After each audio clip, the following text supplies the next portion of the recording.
Metre ಓಡಿಸ್ಬೇಕಂದ್ರೆ ಯಾವ್ದು ಆ್ಯಪೇ ಬೇಡ, ಯಾವ ಆ್ಯಪ್ ಬಿಡಬೇಡಿ. ಕೆಲವು ಲಾಯರ್ಗಳು ಕೂಡ ಒಳ್ಳೆಯವರು ಇದ್ದಾರೆ, ತುಂಬಾ ಒಳ್ಳೆಯವರು ಇದ್ದಾರೆ. ಅದೇ ರೀತಿ ಸೆಕೆಂಡ್ PUC ಮಾಸ್ ಕಾರ್ಡ್ನ ಕೊಟ್ಬಿಟ್ಟು ನಾನೊಬ್ಬ ಲಾಯರ್ ಅಂತ ಬಿಲ್ಟಪ್ ತಗೊಳ್ಳೋ ಇದ್ದಾರೆ. ಅನಧಿಕೃತ ಓಲಾ ಊಬರ್ ಓಡಿಸ್ಬಾರ್ದು ಅಂದ್ರೆ ಈಗ ನಮ್ಗೆ ಹೆಂಗ್ ಮುದ್ಕೆ ಹಾಕಿ ಹಿಡಿತಾ ಇದ್ದೀರಾ? ಅಗ್ರಿಗೇಟರ್ ಕಂಪ್ನಿಗಳು ನಡೀರಿ, ನಾವು ಬರ್ತೀವಿ ಜೊತೆನಲ್ಲಿ. ಅವ್ರೊಬ್ರನ್ನೇ ಅವ್ರ ಕೈಲಿ ಆಗಲ್ಲ ಅಂದ್ರೆ ನಾವು ಬರ್ತೀವಿ ಜೊತೆನಲ್ಲಿ. ಅವ್ರಿಗೆ ಗೊತ್ತಾಗಿ ಅವೆಲ್ಲ ಸ್ಟಾಪ್ ಮಾಡ್ಬೇಕಾಗಿತ್ತು. ಇವರು ಬೆಳೆಯಕ್ಕೆ ಬಿಟ್ಬಿಟ್ಟು ಇವಾಗ ನಾವು ಕತ್ರಿನ ಕಟ್ ಮಾಡ್ತೀವಿ ಅಂದ್ರೆ ಅವ್ರು ಬಿಡ್ತಾರಾ? ಅವ್ರು ಯಾವ ಮೂಲೆಯಿಂದ ಸೂಟ್ ಕೇಸ್ ಪಾಸ್ ಆಗುತ್ತಾ ಯಾರು ಗೊತ್ತಾಗುತ್ತದು? ನಾವೆಲ್ಲ ಡಿಲೀಟ್ ಮಾಡ್ಬಿಟ್ರೆ ಅದಕ್ಕೆ ಇನ್ನೊಬ್ಬ ಒಳಗಡೆಯಿಂದ ಹುಟ್ಟಿರ್ತಾನೆ, ಅದು ನಮಗೆ ಗೊತ್ತಾಗಲ್ಲ. ಇನ್ನೊಂದು, ಈಗ ಬೈಕ್ ಟ್ಯಾಕ್ಸಿ ಬ್ಯಾನ್ ಮಾಡಿ ಅಂತ ಆಟೋದಲ್ಲ ಹೇಳ್ತಿದ್ರು, ಅದೆಲ್ಲ ಒಂದು ನಿಮಗೆ ಒಂದು ಕಂಟಕವಾಗಿ ಪರಿಣಾಮ ಬೀರ್ತಾ ಇದೆಯಾ ಇವಾಗ ಪರಿಸ್ಥಿತಿ ನೋಡಿದ್ರೆ? ಸರ್ ಇದು ಮೈಂಡ್ ಡೈವರ್ಟು ಸರ್, ಮೈಂಡ್ ಡೈವರ್ಟ್ ಮಾಡ್ತಾರೆ. ಈಗ ರ್ಯಾಪಿಡೋ ವಿಚಾರ ಬಂದಿದ್ದಕ್ಕೆ ಅಲ್ವಾ ಸರ್ ಇವಾಗ ಆಟೋ ವಿಚಾರ ತೆಗೆದಿರೋದು? ಈಗೇನು ಕೋರ್ಟಲ್ಲಿ ನಡೀತಿದೆ ಅದ್ರ ಪ್ರಕಾರ ಬಿಟ್ಬಿಟ್ಟಿದ್ರೆ ಅದ್ರ ನಡೀತಿತ್ತು. ಇವ್ರು ಯಾವಾಗ ಆ ಕಡೆಗೆ ಒತ್ತಡ ಬಿತ್ತು ಈ ಕಡೆಗೆ ಡೈವರ್ಟ್ ಮಾಡ್ತಾರೆ. ಆಲ್ಮೋಸ್ಟ್ ಈಗ ಎಲ್ರದ್ದು ಮೈಂಡ್ ಇವಾಗ ಎಲ್ಲಿದೆ? ಆಟೋ ಮೇಲೆ ಬಂದಿದೆ. ಆಟೋಗೂ ಬೈಕು ಏನು ಸಂಬಂಧ ಸರ್? ಇದು ಲೀಗಲ್ಲು, ಅದು ಇಲ್ಲೀಗಲ್ಲು. ಈಗ ನೀವೇ ಆಗಲಿ ಓನ್ ಯೂಸ್ ಅಂತ ತಗೊಳ್ಳೋದು ಏನಕ್ಕೆ? ಓನ್ ಯೂಸ್ ಅಲ್ವಾ? ಮನೆ ಅಂದರೆ ಮನೆ ಯೂಸ್ಗೆ. ಇದು ನಮ್ಮದು ಕಮರ್ಷಿಯಲ್ಗೂ ಓನ್ ಯೂಸ್ಗೂ ವ್ಯತ್ಯಾಸ ಇಲ್ವಾ? ಈಗ ನಮಗೂ ಹಂಗಾರೆ ವೈಟ್ ಬೋರ್ಡ್ ಮಾಡ್ಬೋದಲ್ವಾ? ಕಮರ್ಷಿಯಲ್ಗೂ ವೈಟ್ ಬೋರ್ಡ್ಗೂ ವ್ಯತ್ಯಾಸ ಐತೆ ಅಂದಮೇಲೆ ಅದು ತಪ್ಪೇ ಸರ್. ಇಲ್ಲೀಗಲೇ ಲೀಗಲೇ. ಹಾಂ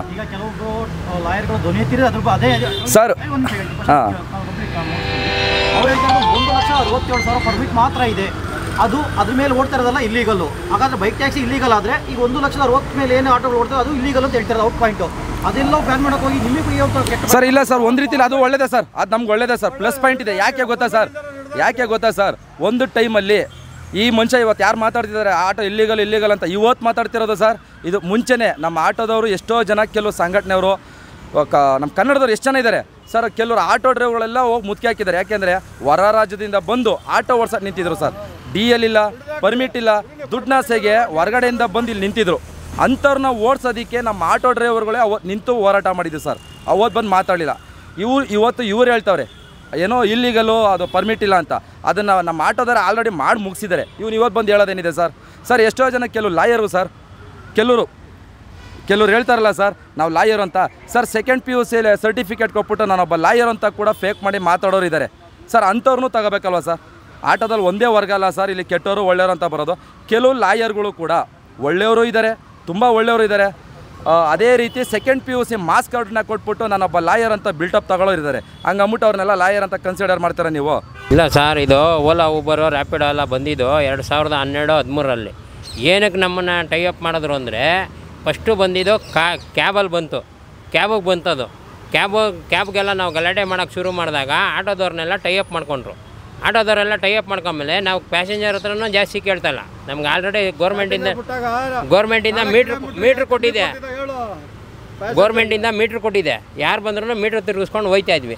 ಇವಾಗ ಪ್ಯಾಸೆಂಜರ್ನ ಮನೆ ಬಾಗಿಲಿಗೆ ಹೋಗಿ ಪಿಕಪ್ ಮಾಡಬೇಕು. ಮುಂಚೆ ಆದರೆ ಸಾರ್ವಜನಿಕರು ಬಂದು ರೋಡಲ್ಲಿ ಬಂದು ಆಟೋ ಹತ್ಕೊಂಡು ಹೋಗೋರು.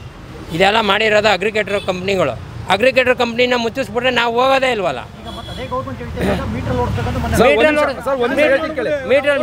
ಮೀಟರ್ ಓಡಿಸ್ಬೇಕಂದ್ರೆ ಯಾವ್ದು ಆ್ಯಪೇ ಬೇಡ, ಯಾವ ಆ್ಯಪ್ ಬಿಡಬೇಡಿ. ಈಗ ಯಾವ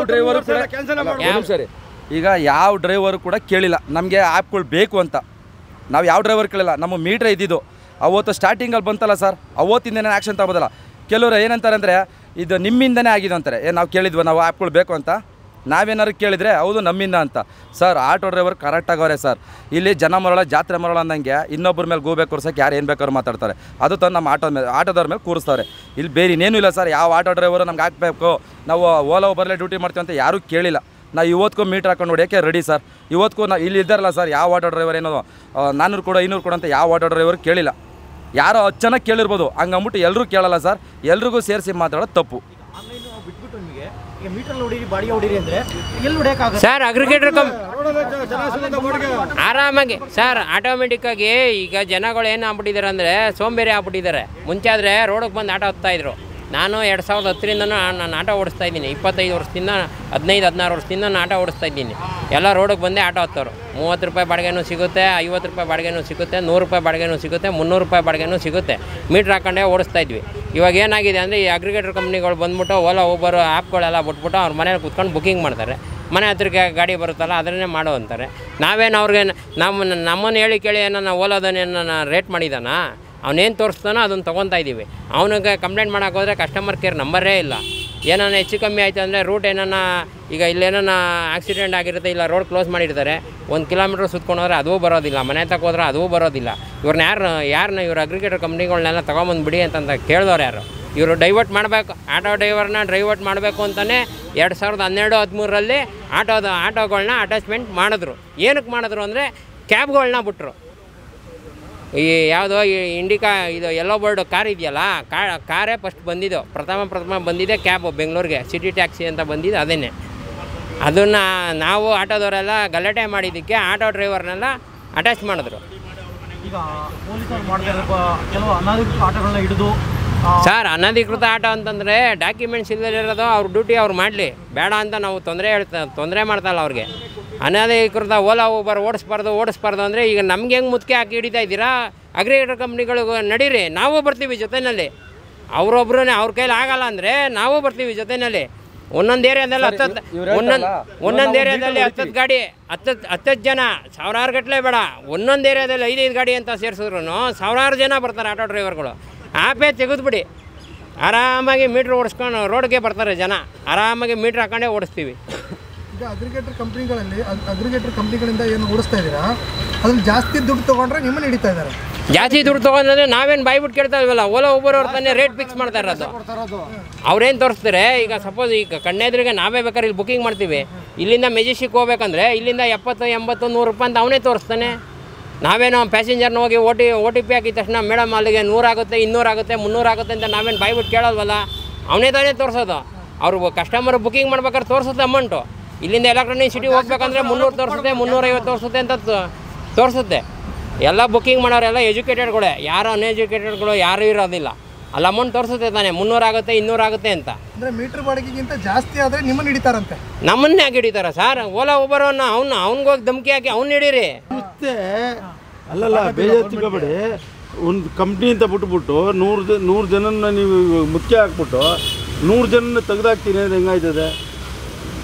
ಎಕ್ಸಾಂಪಲ್, ಇವಾಗ ಕೆಲ್ಸಕ್ಕೆ ಸೇರ್ಸ್ಕೊಂಡ್ಬಿಟ್ಟು ಒಂದೇ ಸತಿ ತೆಗೆದಾಕ್ತೀನಿ ಅಂದರೆ ಹೆಂಗಾಯ್ತದೆ? ನೀವೇನಕ್ಕೆ ಅದನ್ನು ಓಪನ್ ಮಾಡಿಕೊಂಡಿದ್ದೀರಾ? ಕಂಪ್ನಿನೇ ಮುಚ್ಚಿಬಿಡಿ ಆರಾಮಾಗಿ. ನಾವೇನು ಈಗ ಮೊನ್ನೆ 6 ತಿಂಗಳು 3 ತಿಂಗಳಿಂದೇನು ಆಟೋ ಡಿಪಾರ್ಟ್ಮೆಂಟಿಗೆ ಬಂದು ಗಾಡಿ ಓಡಿಸ್ತಾ ಇಲ್ಲ, 15 ವರ್ಷದಿಂದನೂ ಗಾಡಿ ಓಡಿಸ್ತಾ ಇದ್ದೀವಿ. ಗೌರ್ಮೆಂಟ್ ಆಯ್ತದ ಇದೆಲ್ಲ ಫಸ್ಟ್ನೇ ಬಂದಿರೋದ್ರಿಂದ ಗೌರ್ಮೆಂಟ್ ಅವ್ರು ಆ್ಯಪ್ ಬಿಟ್ಬಿಡ್ಲಿ ಬಿಡ್ರಿ, ಆಪ್ ಮಾಡಿ. ಅವ್ರು ಆ್ಯಪ್ ಬಿಟ್ಬಿಟ್ರೆ ಯಾವುದು ತೊಂದರೆನೇ ಬರಲ್ವಲ್ಲ. ಇದು ಇವಾಗ ಕಾನೂನು ಪ್ರಕಾರ ಏನೈತೆ ಅದೇ ನಡ್ಕೊಂಡು ಹೋಗ್ಬೋದಲ್ಲ. ಇವಾಗ ಅವರೇ ಇದರಿಂದನೇ RTO GPS ಫಿಟ್ ಮಾಡಿಬಿಡ್ಲಿ ಬಿಡ್ರಿ ಕಾನೂನು ಪ್ರಕಾರ. ಇವಾಗ ನಾವು ಪ್ಯಾಸೆಂಜರ್ ಹತ್ರ ಏನು ಮಾತಾಡ್ತೀವಿ, ಪ್ಯಾಸೆಂಜರ್ ಹತ್ರ ಹೆಂಗೆ ನಡ್ಕೊತೀವಿ ಎಲ್ಲ ಗೊತ್ತಾಗಲಿ ಬಿಡ್ರಿ. ಇವಾಗ ಪ್ರತಿ ಸಿಗ್ನಲ್ಗೂ ನೀವು 500 ರೂಪಾಯಿ ಫೈನ್ ಬೀಳುತ್ತೆ ಅಂದ್ಬಿಟ್ಟು ಒಂದು ಕ್ಯಾಮ್ರಾ ಇಟ್ಕೊಂಡು 3 ಜನನ ಕಂಪ್ಯೂಟರ್ ಮುಂದೆ ಕುಣಿಸಿದ್ದೀರಾ. ಇವತ್ತು ನೀವು GPS ಫಿಟ್ ಮಾಡಿಬಿಡ್ರಿ, ಫಿಟ್ ಮಾಡಿಬಿಟ್ಟು ನಾವು ಪ್ಯಾಸೆಂಜರ್ ಹತ್ರ ಯಾರು ರೆಸ್ಪಾನ್ಸಿಂದ ನಡ್ಕೊತೀವಿ ಅಂತ ನಿಮ್ಗೆ ಗೊತ್ತಾಗುತ್ತಲ್ಲ, ಅಲ್ಲಿ ಮಾತಾಡಿ. ಅವಾಗ ಅವ್ರಿಗೆ ಹಾಕಿ ಫೈನು. ಅವ್ರದ್ದು RTOದಲ್ಲಿ ಅವ್ರ ಗಾಡಿ ಅವ್ರ ಹೆಸರಲ್ಲಿ ಇರ್ತದೆ, DL ಅವ್ರ ಹೆಸರಲ್ಲಿ ಇರ್ತದೆ, ಕಳಿಸಿ ಲೆಟ್ರುಗಳು ಅವ್ರ ಮನೆಗೆ ಕಾನೂನು ಪ್ರಕಾರ. ಆ ಲೆಟ್ರ್ ಏನೈತೆ ಇವಾಗ ಆನ್ಲೈನಲ್ಲಿ ಪೇ ಮಾಡಬೇಕು ಅಂದರೆ ಮಾಡೋರು ಮಾಡ್ತಾರೆ, ಮಾಡಲಿಲ್ಲ ಅಂದರೆ ಅವ್ರ ಆಟೋನ ಏನು ಮಾಡ್ಬೇಕು ನೀವು ಅದನ್ನು ಕಾನೂನು ಪ್ರಕಾರ ಮಾಡಿ. ಸುಮ್ಮನೆ ಇಲ್ಲದೇ ಇರೋದನ್ನೆಲ್ಲ ಓಲಾ ಬಂದ್ಬಿಡ್ತು, ಊಬರ್ ಬಂದ್ಬಿಡ್ತು, ಅದೆಲ್ಲ ಮಾಡಿಕೊಟ್ಟಿದ್ದಾರೋ ಗೌರ್ಮೆಂಟವರು. ನಾವು ಮಾಡಿಕೊಟ್ಟಿದ್ದೀವಿ ಹೋಗಿ. ನಾವು ಇಲ್ಲ ಬನ್ನಿ ಸರ್ ನಿಮ್ಮ ಕಾಲಿಡ್ಕೊಂತೀವಿ ಮಾಡಿಕೊಡಿ ಅಂತ ಕೇಳಿದ್ದೀವ? ಇವ್ರು ತಾನೇ ಮಾಡಿರೋದು. ಇವರು ಬಿಡಬೇಕಾದ್ರೆ ಗೊತ್ತಿರಬೇಕಾಗಿತ್ತು. ಈ ಆಟೋ ಮೀಟ್ರು ಇವ್ರು ಏನಕ್ಕೆ ಈ ಥರ ಮೀಟ್ರ್ ಆಗ್ತಾಯಿಲ್ಲ ಅಂತ ಅವ್ರಿಗೆ ಗೊತ್ತಾಗಿ ಅವಲೇ ಸ್ಟಾಪ್ ಮಾಡಬೇಕಾಗಿತ್ತು. ಇವರು ಬೆಳೆಯೋಕ್ಕೆ ಬಿಟ್ಬಿಟ್ಟು ಇವಾಗ ನಾವು ಕತ್ರಿನ ಕಟ್ ಮಾಡ್ತೀವಿ ಅಂದರೆ ಅವ್ರು ಬಿಡ್ತಾರಾ? ಅವರು ಯಾವ ಮೂಲೆಯಿಂದ ಸೂಟ್ ಕೇಸ್ ಪಾಸ್ ಆಗುತ್ತೋ ಯಾರು ಗೊತ್ತಾಗುತ್ತದೋ? ನಾವೇನಲ್ಲಿ ನೋಡೋಕ್ಕಾಗುತ್ತಾ ಹೋಗಿ? ಇದಕ್ಕೆಲ್ಲ ಕಾರಣ ಗೌರ್ಮೆಂಟೇ ಇರೋದು ಕಾನೂನು. ಸರ್, ಸರ್ಕಾರದಿಂದನೇ ಸರ್ಕಾರ ಸಪೋರ್ಟ್ ಇಲ್ದಾನೆ ಏನು ಮಾಡಿದ್ರು ಕುಮಾರಸ್ವಾಮಿ ಅವರು, ನಾವು ಆಪ್ ರೆಡಿ ಮಾಡ್ತೀವಿ ಅಂದ್ಬಿಟ್ಟು ಯಾವುದಕ್ಕೆ ಟ್ಯಾಕ್ಸಿಗಳಿಗೆ ಅವ್ರು ಇನ್ನೂ ರೆಡಿ ಮಾಡೋದ್ರಲ್ಲೇ ಇದ್ದಾರೆ. ಇದು 6 ತಿಂಗಳು ಕತೆ. ಇದು ನಾವು ರೆಡಿ ಮಾಡ್ತೀವಿ ಆಪು ಅಂತ ಹೇಳಿದ್ದವರು. ಇನ್ನೂ ಒಂದು ಆಪು ರೆಡಿ ಆಗಿಲ್ಲ ಗೌರ್ಮೆಂಟಿಂದ, ಇನ್ನೂ ಉಟ್ಕೊಂತಾನೇ ಇವೆ. ಅದ್ಯಾವುದೋ ಈಸಿ ಕ್ಯಾಬ್ ಅಂತೆ, ಅದ್ಯಾವುದೋ ಒಂದು ಮೇಲ್ಗಡೆ ಇದಾಕೊಂಡು ಅದೆಲ್ಲ ಉಟ್ಕೊಂತಾನೇ ಇವೆ ಆ್ಯಪ್ಗಳು. ಇನ್ನೂ ಯಾವ ಡಿಲೀಟ್ ಆಯ್ತಾ ಇಲ್ಲ ಕರೆಕ್ಟಾಗಿ. ಇವಾಗ ಇನ್ನೊಬ್ಬ ಮತ್ತೊಬ್ಬ ಉಟ್ಕೊಂತವನೆ. ಅಲ್ಲ, ಇವರು ಬೇಕು ಅಂತ ಮಾಡ್ತಾ ಇರೋದು ಅಂದರೆ ಅಲ್ಲಿಂದ ಏನು ಬರ್ತಾಯಿತೋ ಲಾಭ ಅದು ನಮಗೆ ಗೊತ್ತಿಲ್ಲ. ನಮಗೇನೈತಿ ಇಲ್ಲಿ ಏನೋ ಒಂದು 800, 1000, 1200 ದುಡ್ಕೊಂಡು ಹೋಗೋಣ ಅನ್ನೋದು ಅದು ನೋಡ್ತೀವಿ. ಇವಾಗ ನಾವು ಹೆಂಡತಿ ಮಕ್ಕಳನ್ನೆಲ್ಲ ಬಿಟ್ಬಿಟ್ಟು ಅವ್ರು ಏನು ಮಾಡ್ತಾಯಿದ್ದಾರೆ ಅಂತ ನಾವು ಬಗ್ ನೋಡೋಕ್ಕಾಗುತ್ತಾ ಹೋಗಿ? ಇವಾಗ ಹೋಗ್ಲಿ ನಮ್ಮನ್ನು ವಿಧಾನಸೌಧ ಹೊಡೆ ಬಿಡ್ತಾರ ಬಗ್ ನೋಡೋಕ್ಕೆ ಯಾರಿದ್ದಾರೆ ಯಾರಿಲ್ಲ ಅನ್ನೋಕ್ಕೆ. ನೀವೆಲ್ಲ ಬುಕ್ ಮಾಡಕ್ಕೆ ಹೋದ್ರೆ ಯಾವ ಆಟೋನು ಸಿಗಲಿಲ್ಲ ಅಂದರೆ ಅವ್ರು ಬರ್ತಾರೆ. ಸರ್ ಅದೇ ಸರ್ ಇವಾಗ ಅದಕ್ಕೆ ಇನ್ನೊಬ್ಬ ಹುಡ್ಕೊಂತಾನೆ. ಇವಾಗ ನೀವು ಹೇಳಿದ್ರಲ್ಲ, ಇವಾಗ ನೀವೇನು ಹೇಳಿದ್ರೆ ನಾವೆಲ್ಲ ಡಿಲೀಟ್ ಮಾಡಿಬಿಟ್ರೆ ಅದಕ್ಕೆ ಇನ್ನೊಬ್ಬ ಒಳಗಡೆಯಿಂದ ಹುಟ್ಟಿರ್ತಾನೆ, ಅದು ನಮಗೆ ಗೊತ್ತಾಗಲ್ಲ. ಇವಾಗ ನೋಡಿ, ಇವಾಗ ನೀವು ಬ್ಯಾಟ್ರಿ ಗಾಡಿ ಅಂತಾರೆ, ಬ್ಯಾಟ್ರಿ ಗಾಡಿಗಳು ಪರ್ಮೆಂಟ್ ಇಲ್ದಲೇ ಅವೆ, ಪರ್ಮೆಂಟೇ ಇಲ್ಲ ಅವು ಗಾಡಿಗಳಿಗೆ. ಪರ್ಮೆಂಟೇ ಇಲ್ಲ. ಇವತ್ತು ನಮ್ಮ ಗಾಡಿಗೆ ಹಳೆ ಗಾಡಿ ಪರ್ಮೆಂಟ್ ಎತ್ತಿ ಇವಾಗ ನಮಗೆ ಪರ್ಮೆಂಟ್ ಇಲ್ಲ, ಪರ್ಮೆಂಟ್ ಅವ್ರು ಕೊಡಲ್ಲ ಅಂದ್ಕೊಳ್ಳಿ. ಹಳೆ ಗಾಡಿ ಪರ್ಮೆಂಟ್ ಎತ್ತಿದ್ರೆ 35ರಿಂದ 40 ಸಾವಿರ ಕೇಳ್ತಾರೆ. ಅದು ಗೋರ್ಮೆಂಟಲ್ಲಿ ಎಷ್ಟು ಇದಾಗುತ್ತೆ, ಲಾಭ ಬರ್ತದೋ ನಷ್ಟ ಆಯ್ತದೋ ನಮಗೆ ಗೊತ್ತಿಲ್ಲ. ಇವಾಗ ನಮ್ಮ ಗೋರ್ಮೆಂಟಿಗೂ ಬಿಡಲ್ಲ ಅವರು. ಇವಾಗ ಈ ಪರ್ಮೆಂಟ್ ಇದಕ್ಕೆ ಹಾಕಬೇಕು ಅಂದರೆ ಕಾನೂನು ಪ್ರಕಾರ ನಾವು ಡೀಲರ್ ಮುಖಾಂತರನೇ ಹೋಗಬೇಕು ಇದಕ್ಕೆ. ಅವ್ರೇನಂತಾರೆ, ನೋಡಪ್ಪ ಬೇರೆ ಗಾಡಿ ಪರ್ಮೆಂಟ್ ಎತ್ತಿ ನಿಮ್ಗೆ ಹಾಕೋಕ್ಕೋಸ್ಕರ 35,000 ರೂಪಾಯಿ ಚಾರ್ಜು. 2,80,000 ಇರೋ ಗಾಡಿನ 3,30,000 ಆಗುತ್ತೆ. ಟ್ರಾನ್ಸ್ಫರ್ ಪರ್ಮಿಟ್ ಅದು ಟ್ರಾನ್ಸ್ಫರ್ ಪರ್ಮೆಂಟು. ಡಿ ಎಲ್ ಪರ್ಮೆಂಟು ಅಂದರೆ ಅವರು ಡಿ ಎಲ್ ಪರ್ಮೆಂಟ್ಗೆ ಏನಂದರೆ ಕೆಲವು ಆಫೀಸಲ್ಲಿ ಪಾಪ ಅಮಾಯಕರು ನೋಡಿ 2,85ಕ್ಕೂ ಕೊಡ್ತಾರೆ, 2,80ಕ್ಕೂ ಕೊಡೋರವ್ರೆ, 2,95 ಹೇಳೋರು ಇದ್ದಾರೆ. ಎಲ್ಲರೂ ಒಂದೇ ಥರ ಇಲ್ಲ ನಾವು ಹೇಳೋದು.